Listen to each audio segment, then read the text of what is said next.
apuração da Thaís Arbex. Carol Souza acabou de me avisar aqui. Bom, o que diz essa apuração? A ABIN espionou jantar na casa de ex-presidente da Câmara. Dizem fontes. O monitoramento teria ocorrido no mesmo dia em que Bolsonaro participou de um ato pró-militares em Brasília. Vou te contando aqui, ó, Thaís Arbex mandando essa apuração pra gente e a gente vai te contando o que é essa info que tá chegando. Pois bem, teve um jantar na casa do ex-presidente da Câmara. Ah, Larissa, você acabou de falar, né, sobre o nome de Rodrigo Maia também, na sua apuração, né, que consta o nome de Rodrigo Maia. E olha só também o que Thaís Arbex nos traz, avançando nesse assunto. Era um jantar na casa do ex-presidente da Câmara, Rodrigo Maia, que depois saiu da Câmara, inclusive, trabalhou um tempo ali com João Dória aqui no estado de São Paulo. Um jantar que foi no dia 19 de abril de 2020, lá no primeiro ano da pandemia, teria sido alvo do monitoramento ilegal promovido pela Agência Brasileira de Inteligência, a ABIN, segundo fontes ouvidas pela CNN, segundo a apuração da Thaís Arbex. Então, o diretor-geral da agência nesta época era Alexandre Ramagem, nomeado por Jair Bolsonaro, muito próximo à família do ex-presidente, como a gente já te contou. E aí, o que é que disse Rodrigo Maia para a CNN? Isso estava na cara, referindo-se à espionagem. Abre aspas. Isso estava na cara. No dia, eles vazaram isso. Mas como o Ciro Nogueira estava no jantar, quem é Ciro Nogueira? Era o ministro-chefe da Casa Civil de Jair Bolsonaro. Como o Ciro Nogueira estava no jantar, o Ciro, no jantar, desmentiu que havia algum assunto no governo em relação à espionagem. Olha só o tamanho do caso que a gente está contando para vocês. E eu vou lendo para você aqui a reportagem da Thaís Arbex, enquanto a Larissa Rodrigues também está acompanhando e recebendo ali as apurações. Ciro é senador hoje, né, pelo PP. Na época já era presidente do partido, mas não ocupava cargo no governo. Ah, então eu posso ter cometido um erro. Não ocupava cargo no governo, é isso? Nesse dia do jantar especificamente, ele ainda não era ministro. Tá. Depois ele se torna. Verdade, obrigado pela correção, tá aí. Então ele não ocupava cargo no governo ainda. Só veio a ser nomeado ministro, chefe da Casa Civil, no ano seguinte, em 2021, e não em 2020, como eu acabei de dizer. Bom, a CNN ainda não conseguiu contato com o senador Ciro Nogueira. Estamos aqui com o espaço aberto. O senador, se eventualmente estiver assistindo a gente, estamos aqui abertos para os esclarecimentos, certo? Também para comentar a citação ao nome dele em tudo isso. E aí, o que foi esse jantar? Eu vou seguir aqui contando para vocês, tá? Sobre o que foi esse jantar à época em que houve a fala ou a suspeita de que já havia uma invasão da vida privada de uma pessoa, não daquilo que é falado por mensagem. Eu vou fazer essa ressalva porque é importante. Eles não liam o que era escrito em mensagem, nem o que era falado. Mas esse sistema tem acesso à geolocalização de, por exemplo, aparelhos celulares. Bom, o jantar supostamente monitorado na casa do ex-presidente da Câmara ocorreu no mesmo dia em que o ex-presidente Bolsonaro participou de um protesto diante de um quartel em Brasília, onde manifestantes pediam intervenção militar. E também o fechamento do Congresso Nacional e o Supremo Tribunal Federal. Na ocasião, Bolsonaro fez um pronunciamento aos seus partidários no local, transmitido em uma live no Facebook, na qual pediu que a população faça tudo o que for necessário para o país ter o local de destaque que merece. E segue a reportagem da Thaís Arbex, a apuração que ela traz para a gente. O que Bolsonaro disse à época? Abre aspas. Eu estou aqui porque acredito em vocês, vocês estão aqui porque acreditam no Brasil, não vamos negociar nada. Falou mais algumas coisas que, claro, são importantes, mas é que não dizem respeito agora ao foco do nosso assunto relacionado à espionagem. E os manifestantes gritavam mito, fora Maia e AI-5, que é o ato institucional 5, que foi uma parada bem sensível da ditadura militar, em referência, né, a esse ato que ampliou os poderes da ditadura militar em 1968. Bom, então, Larissa Rodrigues, olha só que bom a gente está vivendo isso ao vivo, né? Essa convergência, porque você tinha acabado de trazer para a gente a apuração envolvendo o nome de Rodrigo Maia, certo? E agora a gente tem um avanço com a Thaís Arbex, de que muita gente foi, de fato, espionada da geolocalização por parte dessa atitude legal na ABIN.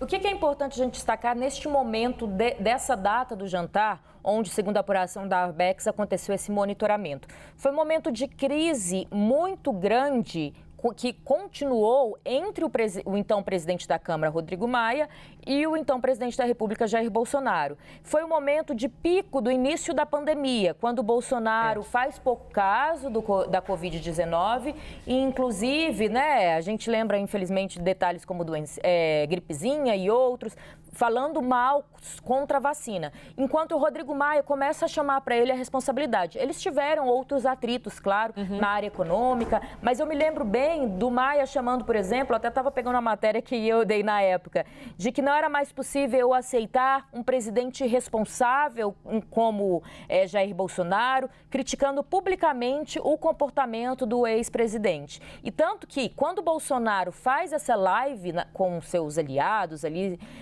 com a população, tem muito grito de fora Maia. Maia era considerado naquela época um adversário político tanto quanto praticamente Alexandre de Moraes.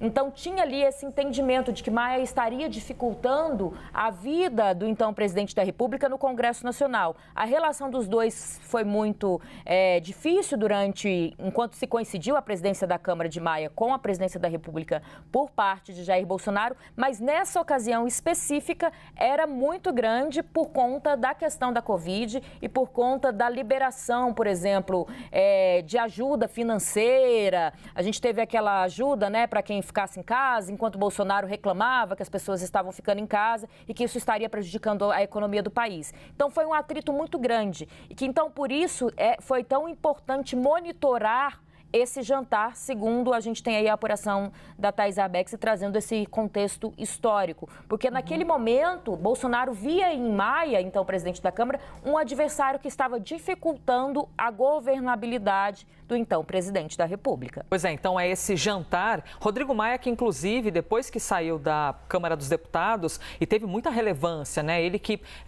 foi deputado pelo PSDB, representando o Rio de Janeiro, né? O mesmo entorno político de tudo isso que a gente está citando aqui para vocês, e o entorno político, inclusive, do PL.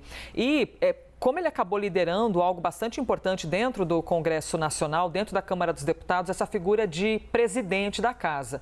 Quando ele se retirou dessa vida pública no entorno federal, ele chegou, um pouco tempo depois, né, Larissa, a fazer parte do governo de João Dória. Então, ele foi... Eu cacei aqui o nome exato, secretário de Projetos e Ações Estratégicas do Estado de São Paulo, junto ao governador João Dória, que foi, de alguma maneira, no começo da campanha para o governo do Estado aqui de São Paulo, alguma proximidade, como é que era? Hashtag Bolsodória, eu acho que, se eu não me engano, que eles usavam, e depois virou um desafeto de Jair Bolsonaro. Rodrigo Maia foi trabalhar aqui na estrutura do governo do Estado de São Paulo, então é essa figura política que nós estamos falando, que teria sido também espionada por esse sistema. Aproveito para te contar que no site da CNN Brasil, pessoal, tem uma reportagem que especificamente explica o que é esse First Miles, esse software, que é um software de uma inteligência israelense que veio para o Brasil, esse programa. Ele é utilizado pela Agência Brasileira de Inteligência, diz respeito a uma manutenção de segurança, por exemplo, da Presidência da República, né, de braços ali do Poder Executivo, é comumente utilizado, mas precisa de uma autorização da Justiça para que isso seja feito. A acusação da Polícia Federal é de que pelo menos 30 mil vezes o software tenha sido utilizado de maneira ilegal. E como é que se justifica que é ilegal? Não havia uma autorização da Justiça. Você não pode utilizar esse tipo de programa se a Justiça, como a Larissa acabou de explicar, não justifica o porquê e não diz, está aqui a autorização, carimbado e assinado, você pode acessar a geolocalização dessa pessoa. Na ausência disso, você está cometendo um crime. E essa é a suspeita e essa é a procura e o trabalho de investigação da Polícia Federal. Hoje, na operação de hoje, você tem, então, entre as pessoas envolvidas nessas medidas de busca e apreensão, você tem policiais federais e também tem o nome de Alexandre Ramagem, atual deputado federal pelo estado do Rio de Janeiro e que era o chefe da ABIN à época em que ocorreram, de acordo com a Polícia Federal, todas essas invasões ao sistema, ou não invasão, a utilização irregular do sistema. E Larissa, a gente sempre fica ressaltando aqui que é de acordo com a polícia, de acordo, porque é uma investigação, né? E todo mundo vai ter o direito de se defender. E até aproveito para perguntar para a Larissa aqui uma coisa. Você falou um pouquinho mais cedo com o presidente do PL, o Valdemar Costa Neto. Até agora, nós não temos uma resposta de Alexandre Ramagem, nosso espaço está aberto para isso, porém, o presidente do partido que ele faz parte, que é o PL, mesmo partido de Jair Bolsonaro, a Larissa Rodrigues conversou com ele. E ele explicou o que exatamente, Larissa? Então, o discurso do PL como um todo, e a gente sentiu isso em quem se posicionou até agora, eu citei há pouco o Carlos Jordi, que também teve, né, uma operação, foi alvo de uma operação da Polícia Federal na semana passada. A gente viu uma fala do Rogério Marinho também, que é líder ali no Senado Federal, reclamando também. Mas o discurso vem sendo o mesmo, um discurso de perseguição por parte, em especial, e eles tentam nomear essa perseguição, tipificar em Alexandre de Moraes, para não tentar, como se não estivessem indo contra a instituição Supremo Tribunal Federal, mas sim contra um de seus ministros. Tanto que ontem, quando essa oposição do Senado vai até o Supremo, reclamam especificamente do ministro Alexandre de Moraes, numa tentativa de não complicar a relação desse pessoal, desses parlamentares, com a entidade Supremo Tribunal Federal, mas sim dizendo que esse ministro específico estaria nesse trabalho de perseguição.